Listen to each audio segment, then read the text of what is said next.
نحمدہ و نصلی علی رسولہ الکریم اما بعد فاعوذ باللہ من الشیطان الرجیم بسم اللہ الرحمن الرحیم رب اشرح لی صدری ویسر لی امری واحلل عقدۃ من لسانی یفقہوا قولی۔ حافظ ابن حجر لکھتے ہیں اہل علم نے کہا ہے کہ نبوت سے پہلے انبیاء کرام کے دلوں میں بکریاں چرانے کی محبت، اس کا شوق پیدا کرنے میں بڑی حکمت ہے۔ بکریاں چرانے کی وجہ سے امت کو سدھارنے کا فریضہ انجام دینے کی مشق کروائی جاتی ہے، کیونکہ اس کام کی وجہ سے دل میں محبت اور شفقت کے جذبات پیدا ہوتے ہیں۔ بکریاں چرانے والا کبھی بے فکر ہو ہی نہیں سکتا۔ جہاں وہ بے فکر ہوا، کبھی آپ نے دیکھا ہوگا عید کے موقع پر بھی جب بڑے بڑے ریوڑ آتے ہیں، یا آپ کبھی پہاڑی علاقوں میں جائیں تو جہاں بڑے بڑے ریوڑ ہوتے ہیں، پیچھے چرواہے کے ہاتھ میں ایک لاٹھی ہوتی ہے جس سے وہ اپنی بکریوں کو ایک جانب کرتا رہتا ہے، اور بکریاں سیکھ بھی جاتی ہیں، اگرچہ ان کی لرننگ بہت شارٹ ٹرم ہوتی ہے، یعنی تھوڑی دیر تک وہ سیدھا چل لیتی ہیں، اس کے بعد پھر بھول جاتی ہیں۔ تو چرواہا جو ہے اس کی آواز کو وہ خوب سمجھتی ہیں۔ تو حلم اور شفقت کے جذبات بکریاں چرانے کی وجہ سے پیدا ہوتے ہیں، اور بکریاں چرانا بڑے صبر کا کام ہے۔ پھر بکریوں کی حفاظت کے لیے دو دشمنوں سے حفاظت کرنا بڑا ضروری ہے، ایک تو درندوں سے حفاظت، دوسرے چوروں سے، کیونکہ ارد گرد کے جو افراد ہوتے ہیں وہ بکریاں چرانے والے سے بکری کو چرانا بہت آسان سمجھتے ہیں، اور ایسا ہو جایا کرتا ہے۔ مجھے کسی نے کہا کہ ہمارا ایک ٹرپ گیا اور راستے میں ہم نے بکریوں کا ایک ریوڑ دیکھا، تو ہم نے بس کو بریک لگائی اور لوگ اترے اور بکریاں اٹھا اٹھا کے تو بس میں چڑھ گئے اور چلے گئے، یعنی میں چرانے کی بات کر رہی ہوں۔ تو اس سے آپ اندازہ کر سکتے ہیں کہ چرواہے پر کیا بیتتی ہوگی جب ایک بکری بھی گم ہو جاتی ہوگی۔ تو آپ صلی اللہ علیہ وسلم نے بھی باقی انبیاء کی طرح صبر کرنا سیکھا، حفاظت کرنی سیکھی، لیڈرشپ کوالٹیز آئیں، اور آپ صلی اللہ علیہ وسلم نے اپنی زبان سے بکریاں چرانے کا تذکرہ کیا ہے۔ آپ صلی اللہ علیہ وسلم کو اللہ تعالیٰ نے ساری انسانیت سے بڑھ کر محترم بنایا تھا، عظیم بنایا تھا، پھر بھی آپ کے اندر کتنا انکسار تھا کہ آپ کہتے ہیں ہاں میں نے بکریاں چرائی، اجرت پر بکریاں چرایا کرتا تھا۔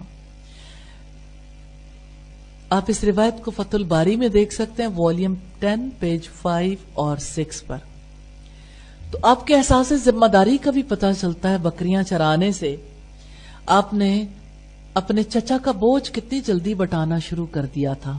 آگے وہ واقعات آ رہے ہیں جہاں آپ صلی اللہ علیہ وسلم اور آپ کے چچا بالکل ابتدائی عمر میں ہی مشورہ کرتے نظر آتے ہیں کہ اب معاشی کفالت کا بوجھ مل کے اٹھانا چاہیے، اور کس طرح سے خاندان کو پالنے کے لیے ہمیں تجارت کرنی ہے، تو اس کی بہترین صورت کیا ہو سکتی۔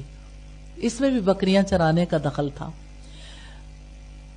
آپ صلی اللہ علیہ وسلم اگرچہ خود تو اکیلے تھے، لیکن اپنے عیالدار چچا کا بوجھ آپ نے اٹھایا، روزی کے لیے دوڑ دھوپ کی۔ پھر اسی طرح سے اگر ہم دیکھیں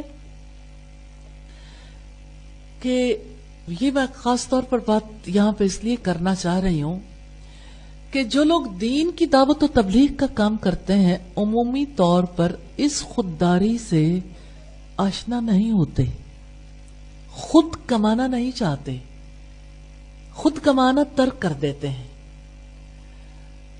وہ چاہتے ہیں کہ لوگ جو ہے عطیات اور صدقات دیتے رہیں اور اسی پر ہماری گزر بسر ہو جائے، لیکن آپ صلی اللہ علیہ وسلم کی حیات سے میں پتہ چلتا ہے کہ آپ اپنے روزی خود کما کر کھاتے تھے۔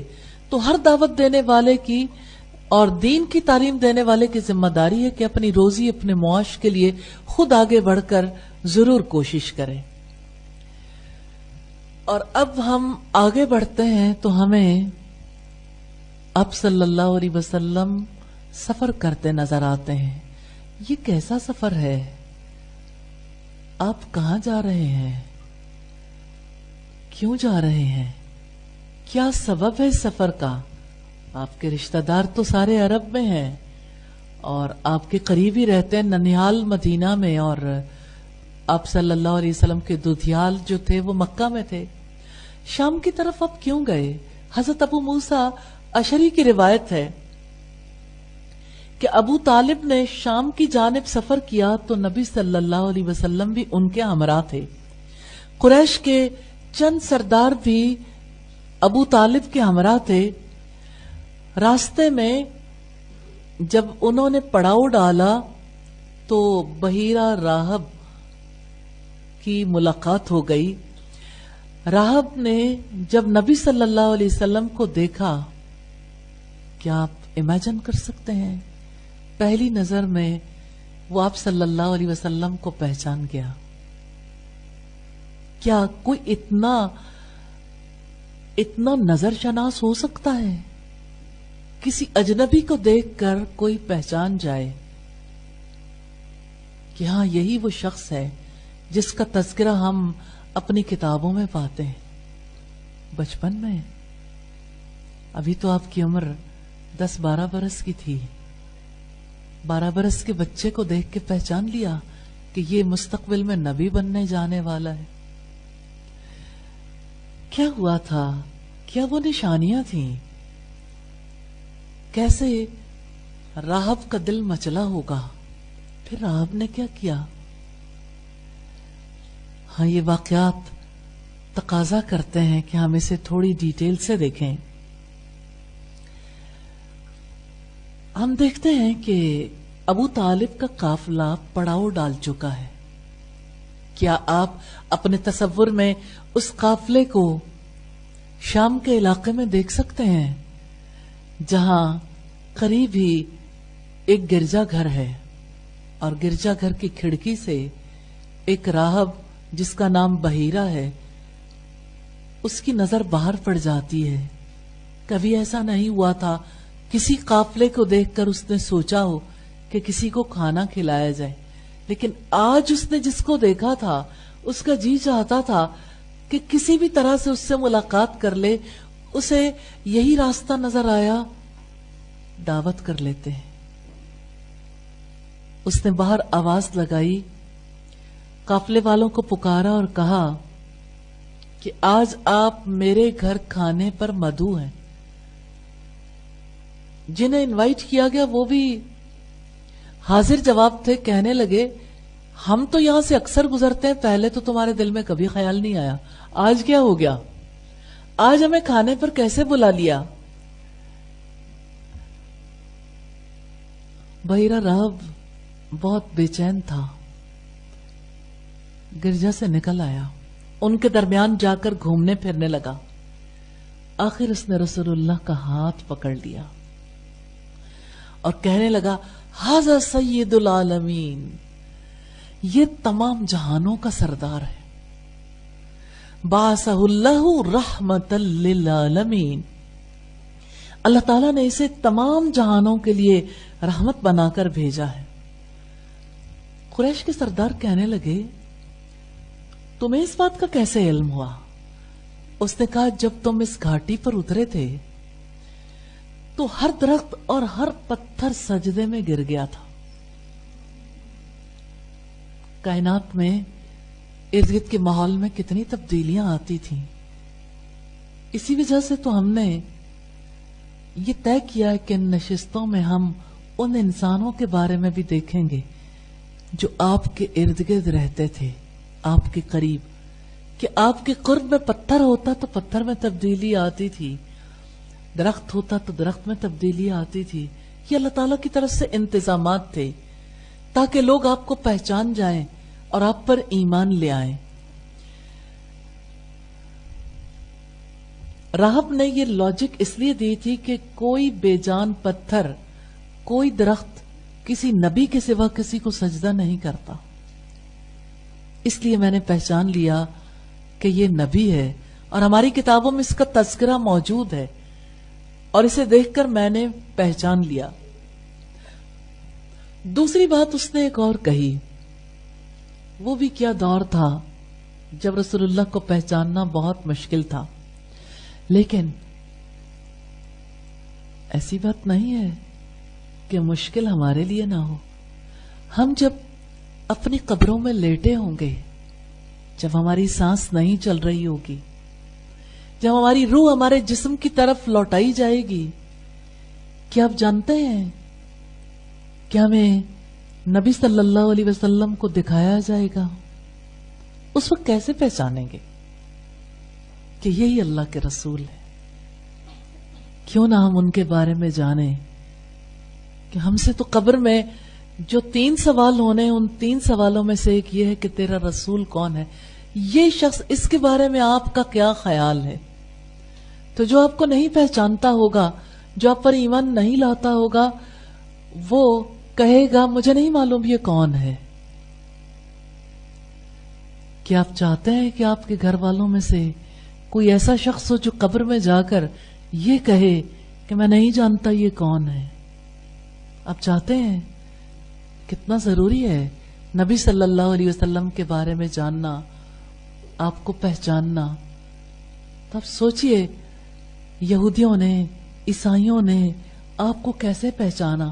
پڑھا تھا نبی، پڑھ گئے، علم تھا، نشانیوں کا علم تھا جس کی وجہ سے وہ پہچان گئے تھے. دوسری نشانی بتائی، میں نے اسے کندھے کی ہڈی کے نیچے لگی مہر نبوت سے پہچانا ہے. کیا آپ جانتے ہیں رسول اللہ کی مہر نبوت کہاں تھی؟ کندھے کی ہڈی کے نیچے. اور ایک بچی کا تذکرہ ہمیں کتب حدیث میں ملتا ہے کہ وہ بچی ام خالد اس کا نام تھا. اپنے باپ کے ساتھ نبی صلی اللہ علیہ وسلم کے پاس آئی. باپ جب نبی صلی اللہ علیہ وسلم سے بات کرنے لگے تو آپ کو پتا ہے کہ لڑکیاں تو اپنی جگہ پہ ٹھہرتی نہیں نا، تو بچی تھی. خیر وہ اٹھی اور رسول اللہ کے پیچھے چلی گئی اور جا کے آپ صلی اللہ علیہ وسلم کی مہر نبوت سے کھیلنے لگی. باپ کو بہت غصہ آیا، ناراض ہونے لگا، تو آپ نے کہا نہیں اسے کچھ نہ کہو. اور وہ پھر دوبارہ رسول اللہ کی مہر نبوت سے کھیلنے لگی. آپ کا جی نہیں چاہتا کہ آپ بھی اس مہر نبوت کو دیکھ سکیں؟ ایک شوق ہے، تڑپ ہے، ایک طلب ہے. اس طلب کی وجہ سے اللہ چاہے تو خواب میں بھی دکھا سکتا ہے. اللہ سبحانہ و تعالی چاہے تو ہمیں نبی صلی اللہ علیہ وسلم کا دیدار کروا سکتے ہیں. اور ہم اللہ تعالیٰ سے دعا کرتی ہیں ان مجالس کے دوران ہی ہم سب کو نبی صلی اللہ علیہ وسلم کی خواب میں زیارت کروا دیں، کہ آپ صلی اللہ علیہ وسلم کو ہم دیکھیں تو ہماری آنکھیں تسکین پائیں اور ہمارے دل محمد صلی اللہ علیہ وسلم کی محبت سے لبریز ہو جائیں، کہ یہ محبت ہمارے ایمان کا حصہ ہے. خیر بحیرہ راہب واپس چلا گیا، سب کے لیے کھانا تیار کیا. اس دن بحیرہ راہب کی کیفیت کیسی ہوگی کہ اللہ کے آخری نبی کو میں نے پا لیا، دیکھ لیا، اس کے بعد آنے والا کوئی نبی نہیں. اس دن کھانا بنواتے ہوئے کس طرح اس کا دل بار بار مچلتا ہوگا. جب وہ کھانا لے کر آیا تو رسول اللہ اونٹنوں کو چرانے کے لیے چلے گئے. بحیرہ کہنے لگا کہ انہیں بلاؤ. رسول اللہ تشریف لائے تو ایک بادل آپ پر سایہ کیے ہوئے تھا. اب ایک اور کیفیت تھی کہ بادل کا سایہ تھا اور آپ کے ساتھ ساتھ چل رہا تھا. جب آپ قریب پہنچ گئے تو اس نے کہا دیکھو دیکھو اس پر بادل نے سایہ کر رکھا ہے. یہ علامات تھیں، یہ نشانیاں تھیں جو نبی صلی اللہ علیہ وسلم کے حوالے سے لوگ ایکسپیرینس کر رہے تھے. جب رسول اللہ مجلس میں پہنچے تو آپ نے دیکھا کہ لوگ آپ کے آنے سے پہلے درخت کے سائے پر قبضہ کر چکے ہیں. آپ ویسے ہی بیٹھ گئے، یعنی جہاں جگہ ملی بیٹھ گئے تو درخت نے آپ کی طرف جھک کر آپ پر سایہ کر دیا. عرب کی گرمی، شدت کی دوپہر، اور درخت نے آپ کے لیے سائے کا اہتمام کر دیا. راہب نے اس موقع پر بھی پکار کر کہا دیکھو دیکھو درخت نے جھک کر اس پر سایہ کر دیا ہے. کھانے سے فراغت کے بعد اس نے قافلے والوں کو سمجھایا اس بچے کو لے کر چلے جاؤ، روم نہ جانا، ورنہ رومی سے دیکھیں گے تو اس کی خاص علامات سے اسے پہچان لیں گے، اور اگر بس چلا تو اسے قتل بھی کر دیں گے۔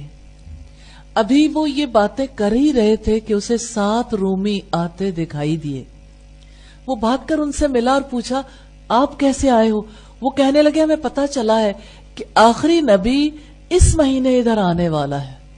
آپ امیجن کر سکتے ہیں کہ یہودیوں کی کتابوں میں کتنی ڈیٹیل کے ساتھ آپ صلی اللہ علیہ وسلم کی آمد کے بارے میں تذکرہ موجود تھا، اس کے باوجود وہ آپ پر ایمان نہیں لا سکے تھے۔ بہت کم لوگ تھے جو ایمان لائے۔ ساتھ یہودی تھے، انہوں نے کہا اس لیے ہر راستے کی طرف لوگ بھیج دیے گئے ہیں تاکہ اسے گرفتار کر سکیں، اور ہمیں خصوصاً بتلایا گیا ہے کہ وہ نبی اس راستے سے آنے والا ہے، اس لیے ہم اس راستے سے آئے ہیں۔ راہب کہنے لگا، کیا فہم و فراست کے لحاظ سے تم سے کوئی بہتر شخص پیچھے مرکز میں موجود ہے؟ اس حوالے سے اسے قائل کیا جائے۔ انہوں نے کہا، نہیں، ہمیں تو صرف یہ خبر ملی ہے کہ وہ اسی راستے سے آ رہا ہے۔ راہب کہنے لگا، ذرا سوچو، اگر اللہ تعالیٰ نے ایک کام کا فیصلہ کر لیا ہے تو کیا کوئی شخص اسے روک سکتا ہے؟ یعنی آپ روکنا چاہتے ہو اور سارے راستوں پر آپ نے لوگ بٹھا دیے، اور آپ کو پتا ہے کہ اسی مہینے میں اس نے آنا ہے، تو کیا آپ اس کا راستہ روک لو گے؟ وہ کسی نے کہا کہ امن کے نام پہ ہر سچ کو مقید کر دے، فکر کی تاریک سبیلوں پہ بٹھاؤ پہرے، روکنے سے کبھی رکتا ہے بہاروں کا سفر، لاکھ خوشبو کے ذخیروں پہ بٹھاؤ پہرے۔ تو آپ صلی اللہ علیہ وسلم کا راستہ روکنا چاہتے تھے، وہ آپ پر ایمان لانے والے نہیں تھے۔ کبھی بعد میں بھی انہیں گوارا نہیں ہوا کہ آپ صلی اللہ علیہ وسلم جو کہتے ہیں اللہ تعالی کی طرف سے قبول کر لیں۔ آپ کے پہلے دشمن بنے تھے، اسی لیے رب العزت نے فرمایا وَلَا تَكُونُوا أَوَّلَ كَافِرٍ بِهِ، کہ آپ سب سے پہلے اس کا انکار کرنے والے نہ بن جاؤ۔ بہرحال انہوں نے راہب کے پاس کچھ دیر ٹھہرنا گوارا کیا، اور جب پاس بیٹھے رسول اللہ کو دیکھا تو ہمیں یہ روایت ملتی ہے کہ انہوں نے نبی صلی اللہ علیہ وسلم کی بیعت کر لی۔ اب یہ بیعت کیسے ہوگی؟ ہم اس روایت کو دیکھتے ہیں، صحیح سنن ترمذی میں یہ روایت ہمیں ملتی ہے۔ امام البانی نے اس روایت کے بارے میں کہا یہ بالکل صحیح روایت ہے۔ خیر، یہودیوں نے پوچھا اس کا سرپرست کون ہے؟ پتا چلا ابو طالب ہیں، تو وہ منتیں کرتے رہے کہ اس کو ضرور واپس بھیج دو۔ آخر کار ابو طالب نے نبی صلی اللہ علیہ وسلم کو واپس بھیج دیا۔ واپسی پر راہب نے رسول اللہ کو کیک اور زیتون کا تیل تحفے میں دیا۔ اس نے دل میں سوچا ہوگا آخری نبی کے حضور جو نذرانہ پیش کر سکوں پیش کر دوں، کہ یہ اللہ کا حبیب ہے، اس کے بعد تو اللہ تعالیٰ کی طرف سے آنے والا کوئی نہیں۔ تو یوں آپ نے یہ پہلا سفر کیا۔ علماء کا اس بارے میں بہت اختلاف ہے، لیکن اس حدیث کو امام حاکم نے، امام ترمذی نے اسے حسن کہا، امام حاکم نے اسے صحیح قرار دیا، حافظ ابن حجر نے اور امام البانی نے امام حاکم کی تائید کی ہے۔ اور یہ روایت مستدرک حاکم میں والیوم 2 پیج 616 پر دیکھ سکتے ہیں۔ امام حاکم نے جو روایات کی ہیں وہ بخاری اور مسلم کی شرائط پر کی ہیں، تو اس سے ہمیں یہ پتہ چلتا ہے کہ ان واقعات کا حق اور سچ ہونا تحقیق شدہ، تو ان پر تحقیق کر لی گئی۔ اس وجہ سے محض اس بنا پر کہ ایک طبقہ جو ہے وہ نبی صلی اللہ علیہ وسلم کی محبت میں اس قدر غلوف کرتا ہے کہ آپ کے بچپن کے واقعات کو بھی زیادہ مبالغے کے ساتھ بیان کرتا ہے، تو اس میں کوئی مبالغہ نہیں ہے۔ یہ ساری باتیں سچی ہیں، ان میں سے کوئی بات غلط نہیں ہے، الحمدللہ۔ ہاں، ہمیں یہ ملتا ہے کہ حافظ ذہبی نے اس روایت کو قبول نہیں کیا۔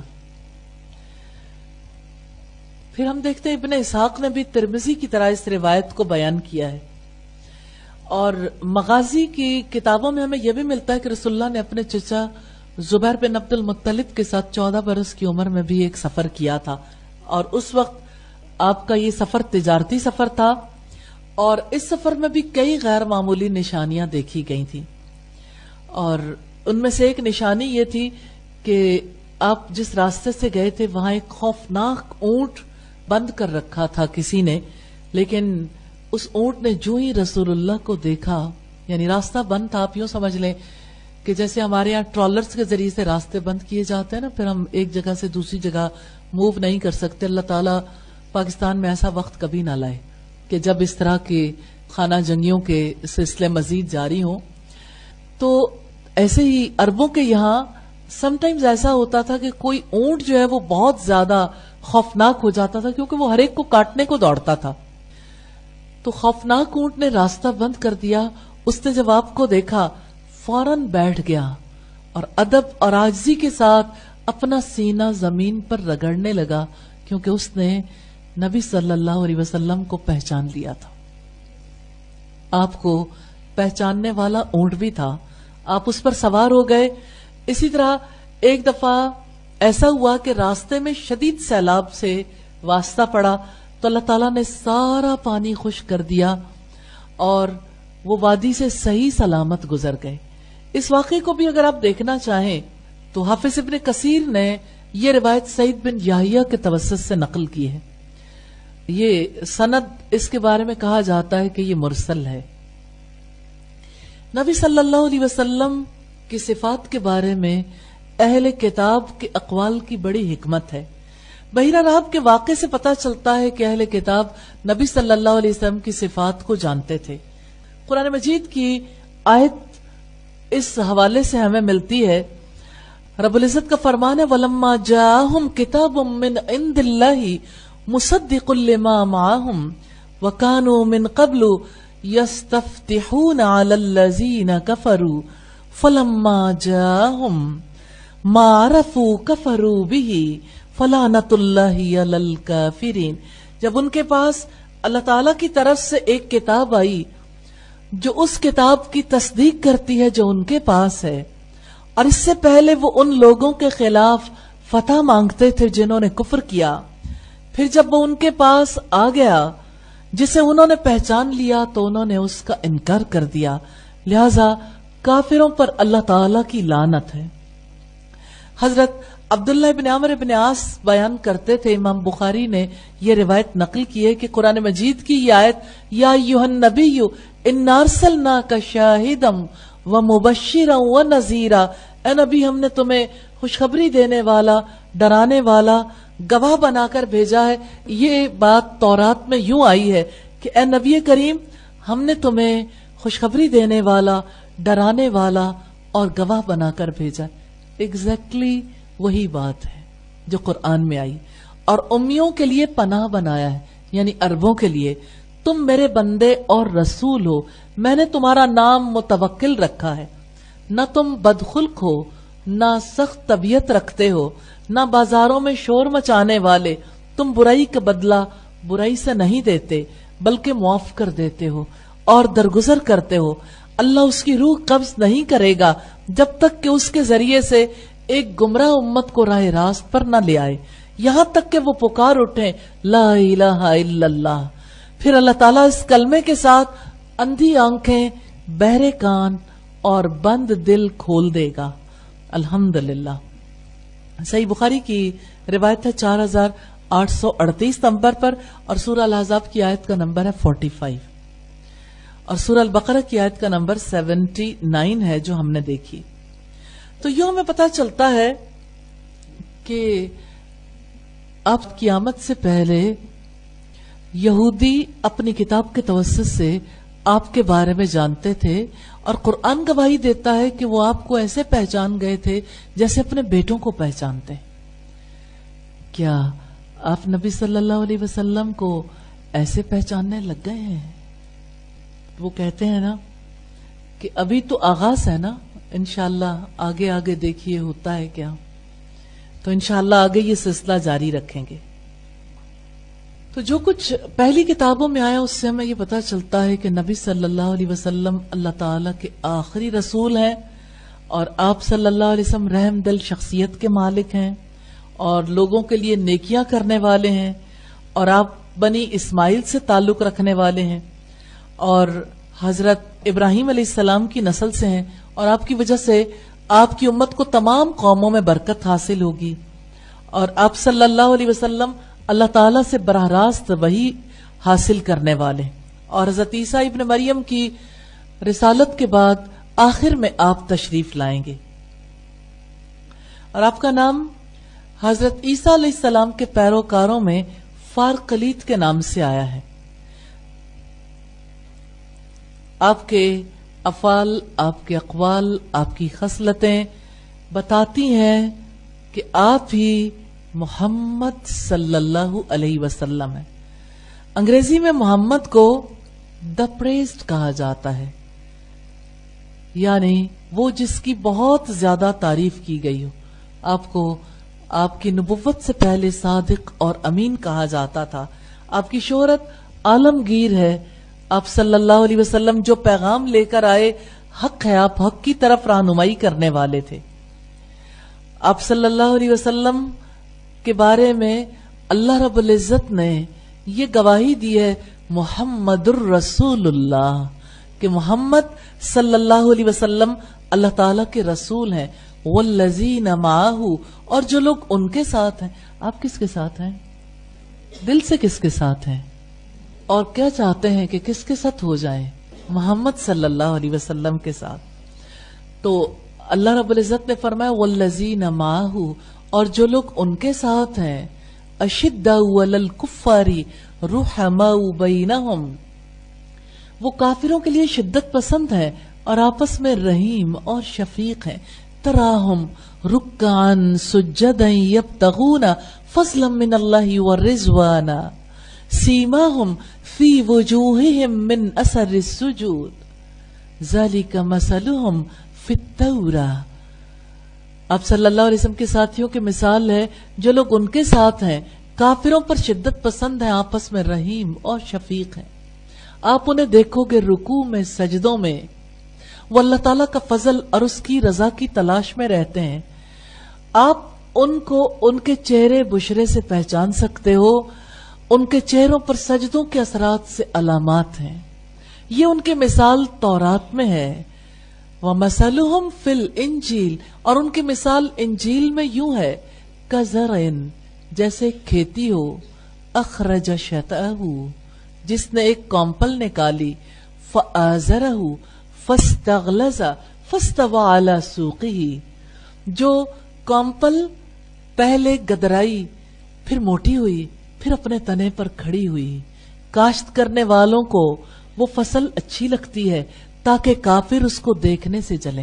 یہ پوری رسول اللہ کی لائف سائیکل ہے، پوری لائف کی ایکٹیویٹی ہے کہ آپ نے ان لوگوں کو تیار کیا ساری انسانیت تک اللہ کا پیغام پہنچانے کے لیے، جو لوگ آپ کا ساتھ دینے والے تھے، اور انہوں نے مشرق و مغرب میں نبی صلی اللہ علیہ وسلم کا پیغام پہنچا دیا، اور اپنے کردار سے انہوں نے ثابت کیا کہ ہم آخری نبی کی تربیت یافتہ ہیں۔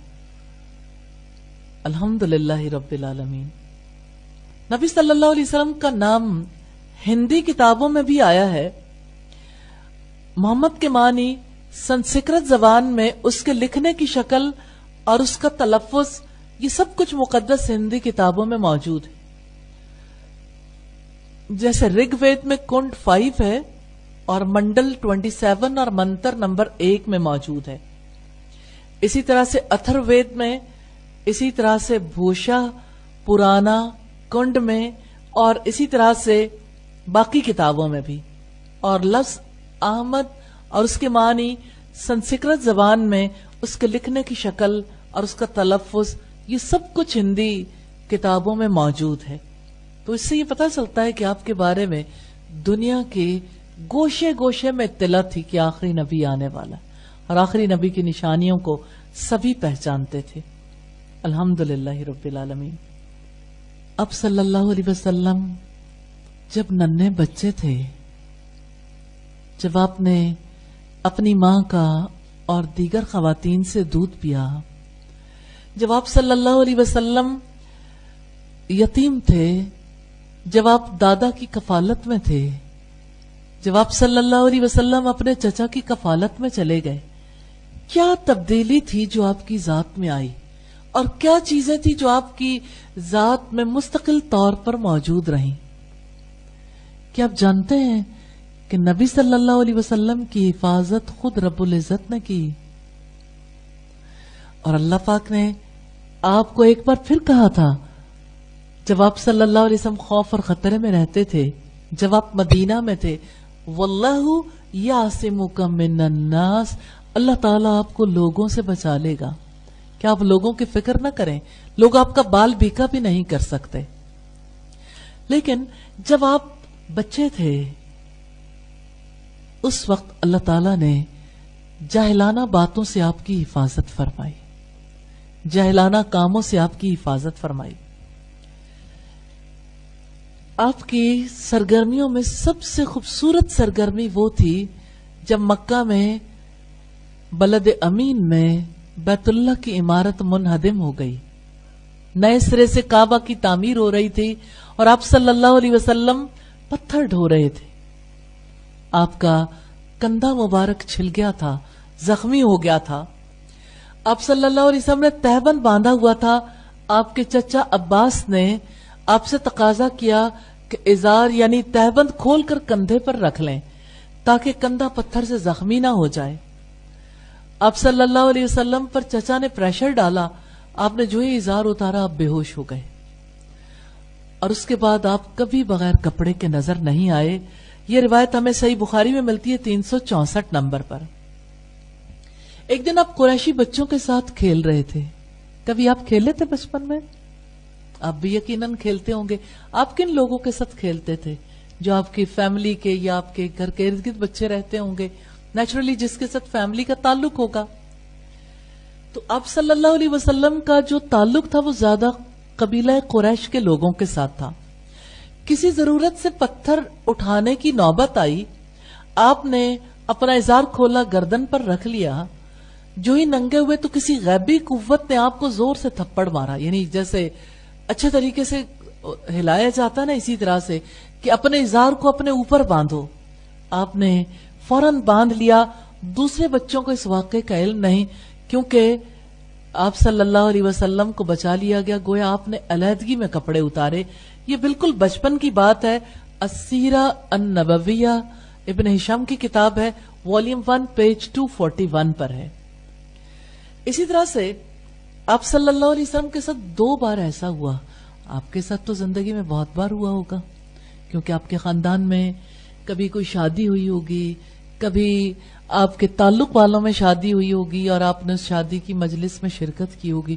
اور شادی کی کیا بات ہے، آپ کتنی بار شاپنگ کرنے کے لیے کسی شاپنگ مال میں گئے ہوں گے، کسی شاپ پر، کسی جگہ پر، یا آپ کسی ہو سکتا ہے کہ سفر کے دوران کسی کوچ میں بیٹھے ہوں یا کسی ایئرپورٹ پہ بیٹھے ہوں تو آپ نے کچھ آوازیں سنی ہوں، کچھ ایسی آوازیں جن کو لوگ خوشی کی آواز کہتے ہیں. وہ آوازیں مکہ میں بھی آیا کرتی تھی. مکہ کے لوگ بھی اسی طرح سے خوشیاں مناتے تھے، اور جب خوشی کا موقع ہوتا تھا تب خاص طور پر نوجوان مجلسیں سجایا کرتے تھے، اکٹھے بیٹھتے تھے. اللہ تعالیٰ نے غیبی طور پر آپ کو ایسی مجالس میں جانے سے روک دیا. علماء نے اس واقعے کی صحت میں اختلاف کیا ہے، لیکن حقیقت یہ ہے کہ امام البانی نے اس بارے میں یہ بتایا کہ اس کے دلائل بہت قوی ہیں. یعنی آپ صلی اللہ علیہ وسلم کو 2 بار اللہ تعالیٰ نے ایسی مجالس سے بچا لی کہ آپ راستے میں ہی سو گئے تھے. جب آنکھ کھلی تو سب کچھ ختم ہو چکا تھا، رات ہی گزر چکی تھی. ایک بار بھی ایسا ہوا اور دوسری بار بھی ایسا ہوا. پھر ہم دیکھتے ہیں کہ آپ صلی اللہ علیہ وسلم کے ارد گرد کے سارے لوگ ہی ایسے تھے کہ حج کے لیے جب لوگ آتے تھے تو قبیلہ قریش کے لوگ عرفات نہیں جاتے تھے. آپ کو اس بات کا بڑا قلق تھا کہ یہ لوگ کیوں نہ عرفات جائیں. تو اللہ پاک نے یہ وحی نازل کی تھی، ثم افیدوا من حیث افاض الناس، کہ پھر تم بھی وہیں سے واپس آؤ جہاں سے لوگ واپس آتے ہیں، یعنی فرق نہیں ہے لوگوں میں۔ امام بہقی کی روایت ہے کہ نبی صلی اللہ علیہ وسلم نے کبھی زندگی میں کسی بت کو نہیں چھوا، کبھی کسی بت کو ہاتھ نہیں لگایا۔ نزول وحی سے پہلے بھی آپ اس فعل سے روکا کرتے تھے۔ اور آپ صلی اللہ علیہ وسلم ایک بار جب سفر کے لیے گئے تو ہمیں ایک اور روایت سے ملتا کہ بحیرہ راہب نے آپ سے اس موقع پر یہ بات کہی تھی، کسی نے لات اور عزا کی قسم کھائی تو اس نے کہا کہ تم بھی اپنے بتوں کی قسم کھا کر بتا دو، کیا واقعی تمہارے ساتھ یہ معاملات پیش آتے ہیں؟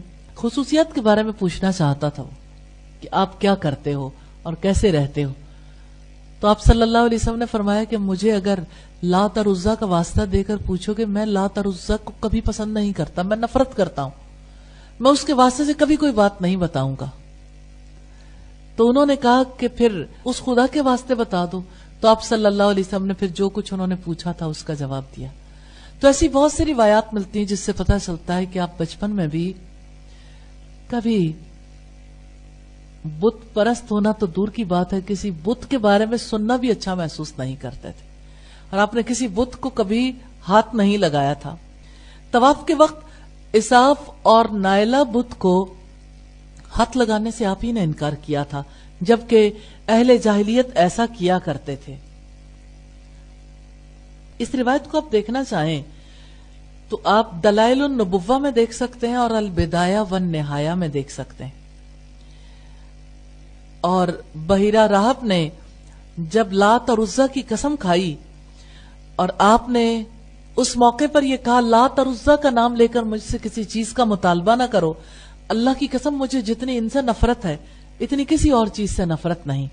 اس روایت کو آپ دیکھنا چاہیں تو آپ دلائل النبوہ میں اور السیرہ النبویہ ابن ہشام میں دیکھ سکتے ہیں۔ تو اصل بات یہ ہے کہ اللہ تعالیٰ نے دور جاہلیت میں بھی آپ کو برے کاموں سے بچا لیا تھا۔ اللہ تعالیٰ نے شیاطین سے آپ کو محفوظ رکھا تھا، شیاطین کے وار سے آپ کو بچا لیا تھا۔ الحمدللہ رب العالمین۔ مسند احمد کی روایت والیوم 3 پیج 419 پر ہے۔ تو لات اور عزا کے نام سے نفرت کرنا، ان کی قسم کھانے سے نفرت کرنا، یہ نبی صلی اللہ علیہ وسلم کے نبوت کے دلائل میں سے کہ آپ نے جس کی مستقبل میں بھی دعوت دینی تھی، آپ بچپن سے ہی ان چیزوں سے نفرت کرتے تھے۔ اسی طرح سے ہم دیکھتے ہیں کہ قریشی ہر سال بوانا بدھ کے پاس عید منایا کرتے تھے، ان کی بھی تو عیدیں تھی نا، لیکن رسول اللہ صلی اللہ علیہ وسلم نے اس بدھ کے پاس ٹھہرنے سے انکار کر دیا کہ میں تو نہیں جاتا۔ اس وجہ سے آپ کی پھوپھیاں اور چچا ابو طالب آپ سے بہت ناراض ہوئے تھے۔ فیملی پریشرز تو آپ بھی میٹ کرتے ہوں گے، آپ دیکھتے ہوں گے جو باتیں فیملی کو پسند نہیں آتی اس میں بہت پریشرائز کرتے ہیں سب۔ تو آپ نے مجبوراً ان کی بات ماننے کا ارادہ کر لیا، تو اللہ تعالیٰ نے بتوں کو چھونے سے بچا لیا۔ ایک سفید روح لمبے قد کا آدمی آپ کے سامنے ظاہر ہوا، اس نے آگے بڑھ کر آپ کو بت چھونے سے روک دیا۔ اس طرح اپنی زندگی میں آپ قریش کی کسی عید میں شریک نہیں ہوئے۔ اس کو آپ دیکھنا چاہیں تو آپ دیکھ سکتے ہیں الطبقات الکبریٰ میں، اور اللہ تعالیٰ کی رحمت سے کیسے آپ میلوں میں شریک ہونے سے بچا لیے گئے۔ 2 فرشتوں نے وحی سے پہلے آپ کو مشرکین کے ساتھ ان کے میلوں میں جانے سے روک دیا تھا، آپ کبھی کسی میلے کھیل تماشے میں نہیں گئے تھے۔ اس کو آپ دیکھنا چاہیں تو دلائل النبوہ میں دیکھ سکتے ہیں۔ الحمدللہ ان واقعات سے ثابت ہوتا ہے کہ جاہلیت کی قبیح رسومات سے اللہ تعالیٰ نے آپ کو بچا لیا تھا، اور یہ کہ لوگوں کی موجودگی میں ننگا ہونا چونکہ بہت قبیح عمل ہے، اسلام نے اشد مجبوری میں تو اجازت دی ہے جیسے علاج وغیرہ کے حوالے سے، ورنہ اسے سخت حرام قرار دی ہے کہ اللہ کے رسول مرد تھے۔ لیکن ہمارے یہاں خواتین بھی اپنے جسموں کی جس طرح سے نمائش کرتی ہیں اور دوسروں کی نظروں میں اچھا بننے کے لیے جو کام بھی کیے جاتے ہیں، اس کی وجہ سے اس فتنے کے دور میں کتنے بڑے بڑے فتنے سر اٹھا رہے ہیں۔ وہ جن کے پاس مسیحا سمجھ کر لوگ جاتے ہیں وہی لٹیرے بن گئے۔ مسیحا لٹیرے کیسے بنتے ہیں؟